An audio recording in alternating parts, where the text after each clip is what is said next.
हरियाणा के यमुनानगर जिले में आदि बद्री तीर्थ से उत्पन्न हुई सरस्वती नदी आज अपना अस्तित्व खो चुकी है। इसका जिम्मेदार किसे माना जाए, प्रशासन, सरकार या फिर आम जनसभा को?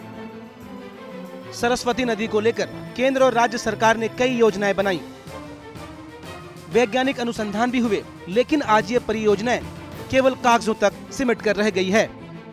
सरस्वती नदी भारतीय इतिहास में अहम स्थान रखती है।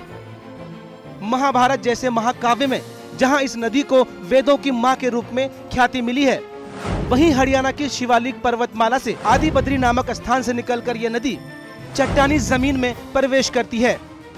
यमुनानगर, लाडवा, मुस्तफाबाद, थानेसर, पिहोवा, कैथल, नरवाना, फतेहाबाद और सिरसा होते हुए गंगानगर में प्रवेश करती है।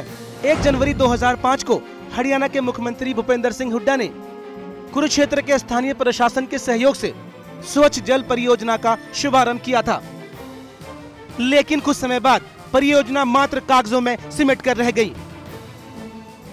प्रशासन की अनदेखी के कारण जहां इस सरस्वती नदी में कूड़े का अंबार लगा हुआ है, वहीं इसके किनारे पर बनाई गई रेलिंग, लाइटें भी दम तोड़ चुकी हैं।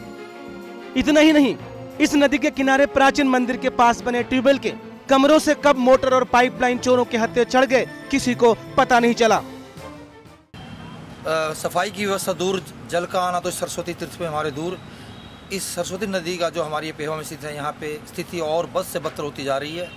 गंदगी का इतना आलम है कि आप जहाँ पर देखिए जा करके जिन जगह कूड़े करकट, और यहाँ के रहने वाले लोग जो यहाँ नज़दीक सरस्वती किनारे पर रहते हैं, वो यहाँ पे अपना जो है कूड़ा करकट सारा डालते हैं, शौच वगैरह सब इसके अंदर आता है।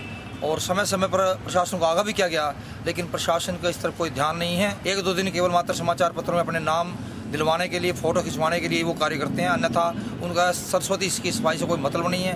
वो केवल मात्र अपने प्रशासनिक जो है नाम चमकाने के लिए कार्य करते हैं।